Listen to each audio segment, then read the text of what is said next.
Welcome to the Sharkpreneur podcast with Kevin Harrington and Seth Greene. Kevin Harrington is the inventor of the infomercial, one of the original sharks from the hit TV show Shark Tank, and has generated over $5 billion in TV and digital direct response sales.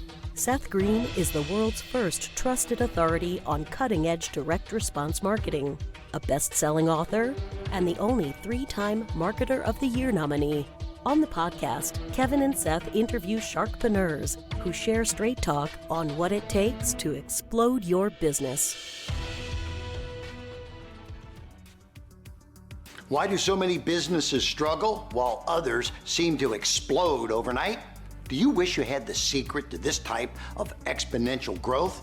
Now, I've scaled more than 20 businesses to over $100 million, and it's not just luck. In my new book with Mark Tim, Mentor to Millions, you'll learn the repeatable framework I use in all my business ventures for massive success. Order at kevinmentor.com and get over $1,000 in bonuses. Head to kevinmentor.com. Hey, everybody. Welcome to the Sharkpreneur podcast. This is Seth Greene here today with TJ Johnson, the founder of the Success Club. He helps to educate, inspire, and challenge those to start or grow their business in a way that gives them more joy, flexibility, and money, something we all want.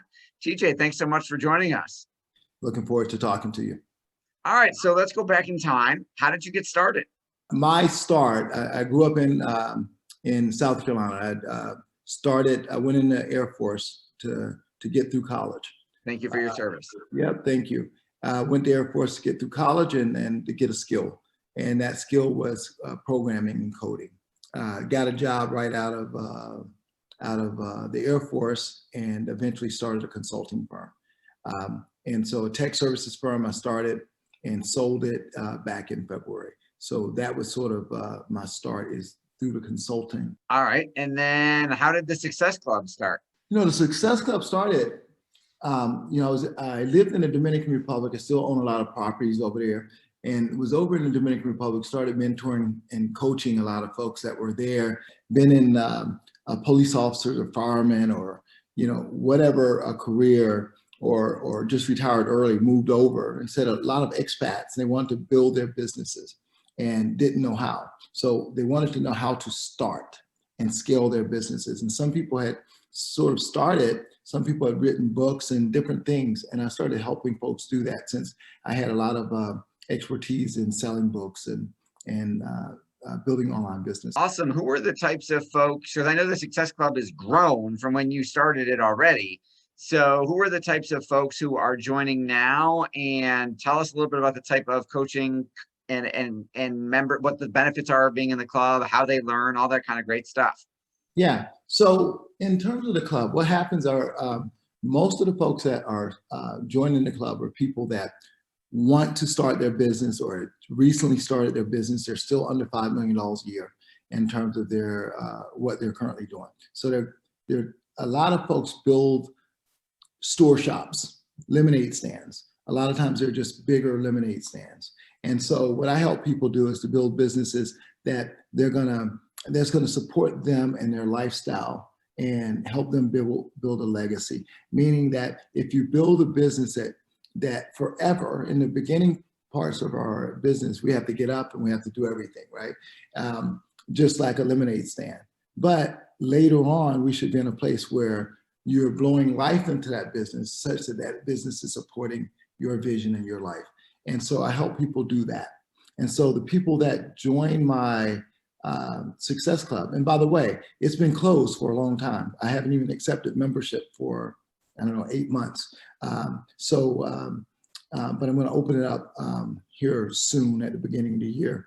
But a lot of folks are either in the rat race where they're plateaued, or they haven't learned how to systematically get more customers and deliver those services without 100% of their involvement, scale their business. So those are the guys that join, and those are the guys that I like helping. They're pretty ambitious and they're good at what they do.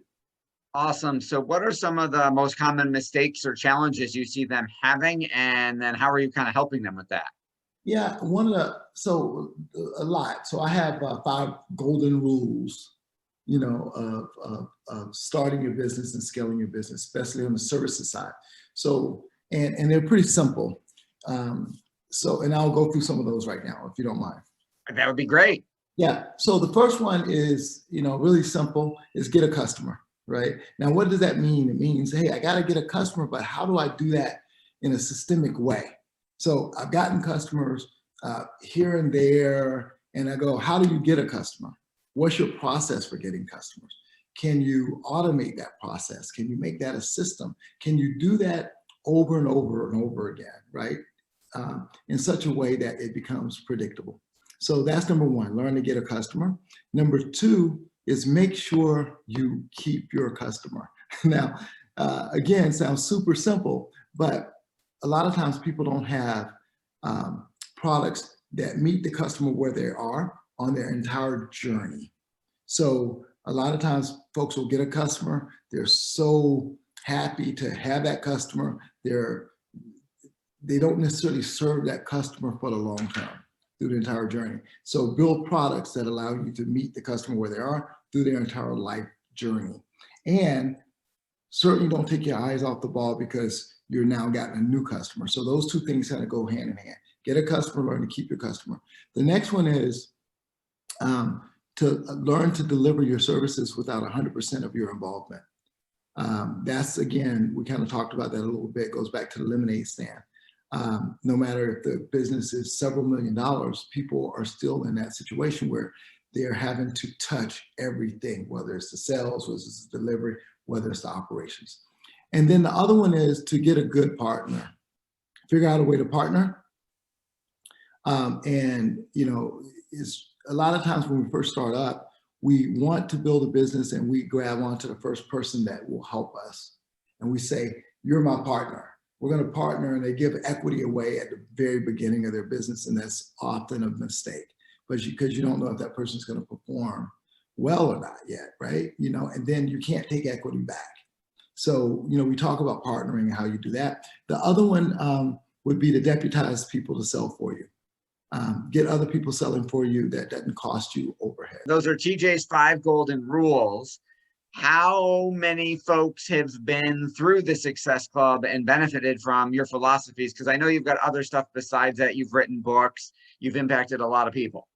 Yeah. So, interesting. I'm in the process of writing a book now. I have always been in the background. So my business partner, my business partner, JJ Smith, she's written a lot of books, but we've been on the back end of all the work that goes into helping to write the book and making the book successful. So that's where I've been in terms of the book game, right? And in that, we have 3 New York Times best-selling books. 2 of them been at number 1. One has been number 1 for 54 weeks in a row. So congratulations, that's amazing. Yeah, thank you. And we've sold books in 26 different countries in so many different languages. So I don't have a number of the probably fairly significant. So. Yeah, a lot of folks have been through, and we've helped a lot of folks. It's funny, I'm in the process now of just getting a lot of people, taping a lot of testimonials and sharing a lot of that stuff and opening up to a broader group of people.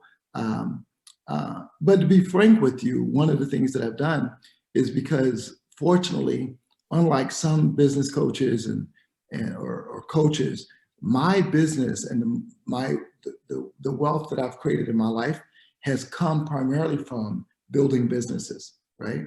So my God, you actually do what you teach?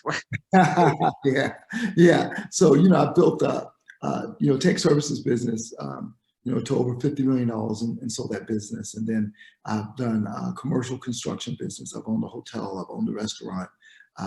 We have a nutraceutical company.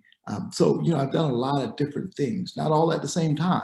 And sometimes when people hear anybody's story that's been successful, they think, wow, see, I should do a lot of different things at the same time. No, do one of them at a time. Blow life into it, make sure you have those 3 big circles working: operations, delivery, and sales, before you can go do something else. But I've done a lot of different things, and I've had the good fortune of being successful in a lot of them.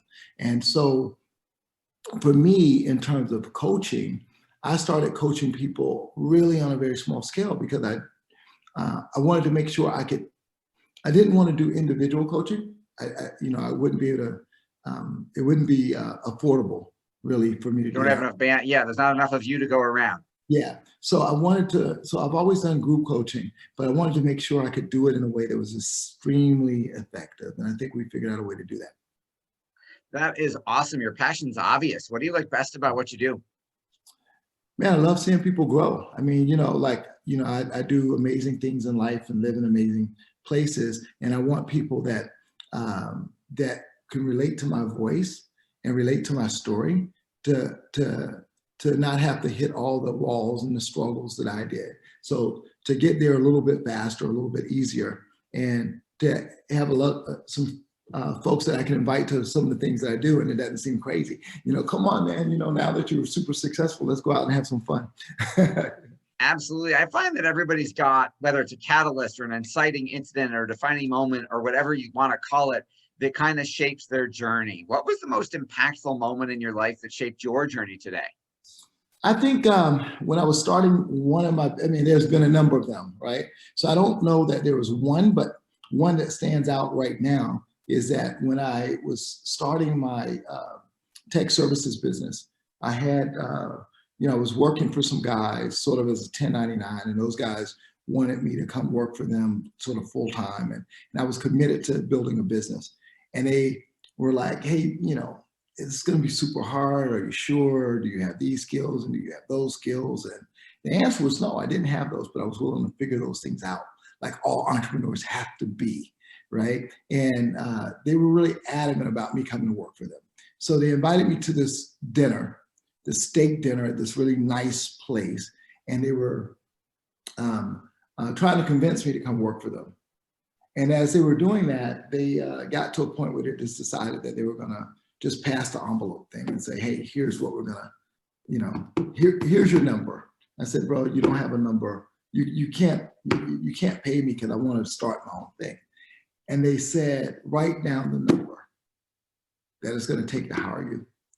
And this was 25 years ago, right? And I looked at them and I wrote down $1 million. And I slid it back over to these guys. And they looked at it and they started laughing. They looked at each other and then they looked at me and realized I wasn't laughing, right? And I was steadfast in what I wanted to do. And when they laughed at me, they became my biggest motivation, right? They became my biggest motivation.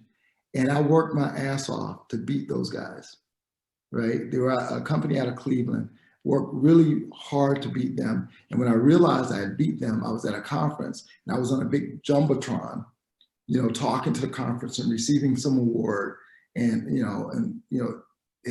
become fastest growing in our little sector and all this sort of stuff. And this guy came up to me, during this now midlife crisis stuff and just sort of congratulated me. And that was like, so that time frame and that moment at dinner when they wanted me to sell out before I even started was a defining moment because it gave me additional inspiration to be successful. It gave me someone to beat and someone to chase.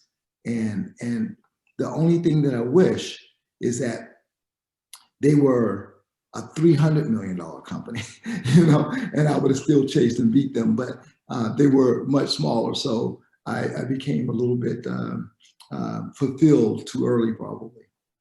That is an amazing story. I find among a lot of the most successful serial entrepreneurs that we work with, that there's something like that becomes fuel for the fire.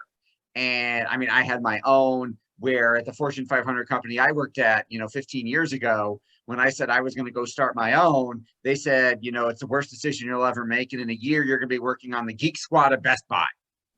And I said, watch me. Right.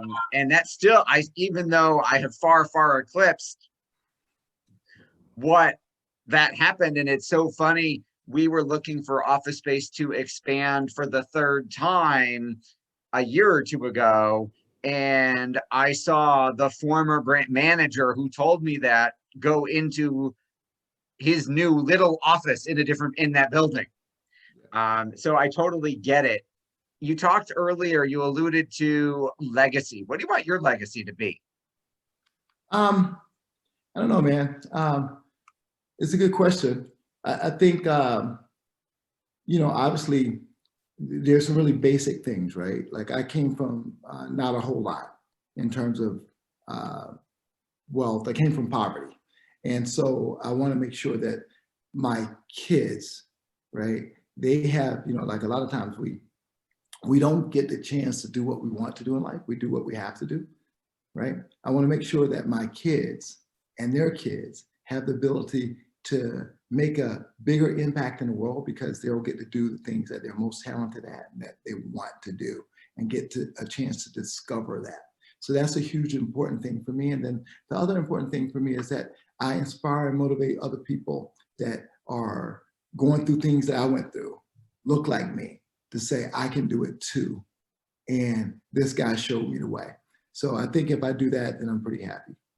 That is beautiful. I know the Success Club is closed now, but I do believe you did mention it might be opening up in 2021. Yeah. For our folks who want to learn more about all things TJ and the books and Success Club, where is the best place for them to go? Follow me on Instagram, right? You get to know me there on Instagram at TJ Millionaire Mentor. On my website is also TJ Millionaire Mentor, and then YouTube, TJ Millionaire Mentor.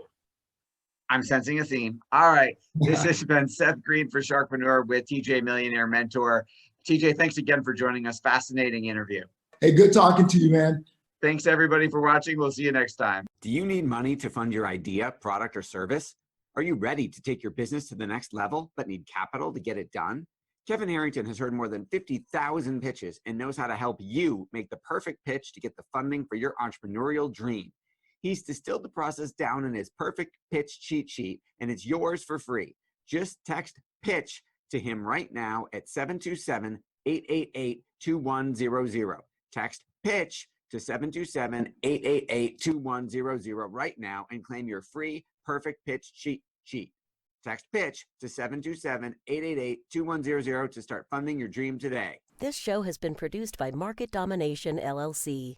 To discover how you can have your own show completely done for you and turn it into a real published book and become the authority in your marketplace, go to www.marketdominationllc.com/podcast offer.